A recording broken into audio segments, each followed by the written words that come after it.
We'd like to welcome local businessman John Singletary, who is hot on the campaign trail to become the next mayor of North Charleston. Not your first attempt at the mayor's office. Correct. I'd like to hear more about that. But first of all, thank you so much for joining us, and we're excited to learn more about your platform and what you hope to see changed in the city of North Charleston. Okay, well, it's my pleasure to be here. And as you said, this is my third time running. I ran in 15, I ran in 19. In terms of the city of North Charleston, my vision for the city of North Charleston is crystal clear. I plan on making first sure that the accountability and transparency of the books for the city are available to the public, to make sure that the vote for every single citizen who cast their vote is properly counted, to make sure that we have per capita income increases in North Charleston. The median household income presently for some of the communities are at $27,000. That only allows a $700 per month rent or mortgage, which is non-existent in North Charleston. So affordable housing is on the table as a critical issue. Crime is one of the highest in the nation per capita and one of the highest in South Carolina. Our crime index has increased every single year substantially. In 2019, it was 1,114. In 2020, it went up to 1,164. The violent crime index went to 1,289. And the next year, and continually it goes up. So that is a major issue in North Charleston. In addition to that, we must make sure that the food deserts that exist are eradicated. There should be no food deserts in one of the richest cities in the state of South Carolina. In addition to that, we have to make sure that there's an equal distribution of the resources within the city of North Charleston.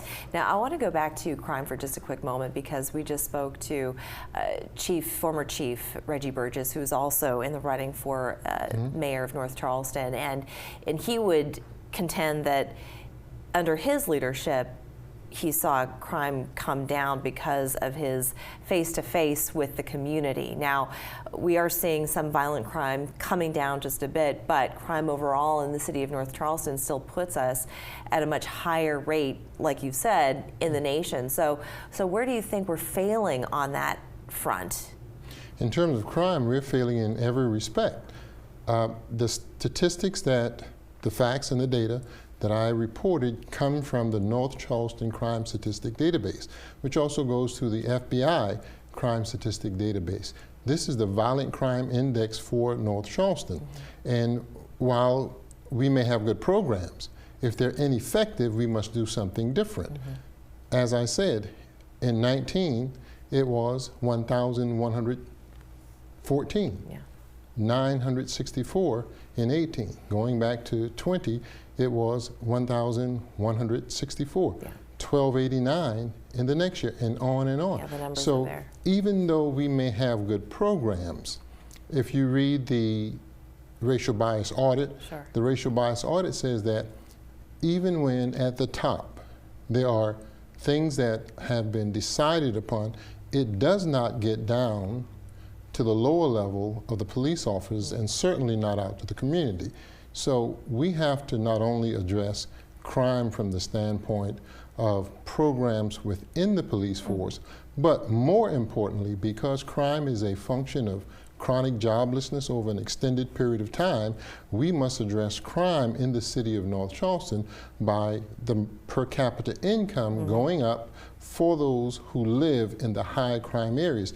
That is the thing that's going to get crime down. And we know that for a fact because there are many areas in North Charleston, and if we take a look at the median household income in those areas, they're higher than the poverty level. And let me just ask you this with just a few seconds left. A fellow business owner formed a committee amongst her peers that they say they need a black leader in the mayor's office. With 47% of North Charleston's population being African American, do you think that that is an important factor? Do you think race should play a role in voters and what they do at the ballot box? I think the most important thing is to have good government no matter who is in office. We have not had that in the past. And from her standpoint, not having had a black mayor in the past, she would assume that we have to have a black face. A black face in itself does not cure the issues for the African American community in North Charleston. There are many areas in which you may have a black face with a white agenda. That gets you nowhere as a black community. So outside of first good government, to have a black mayor like John Singletary, who is going to make sure that there's fundamental fairness, I will make sure that out of the $100 million in contracts, since African Americans are 47 to 50% of the population, they'll get that in contracts, not 2%. They won't get 25% of the jobs and 15% of the pay. They'll get their 47 to 50%. Indeed. But likewise, because it's not a zero-sum game, those who are white will get their fair share as well. Sure, 38%.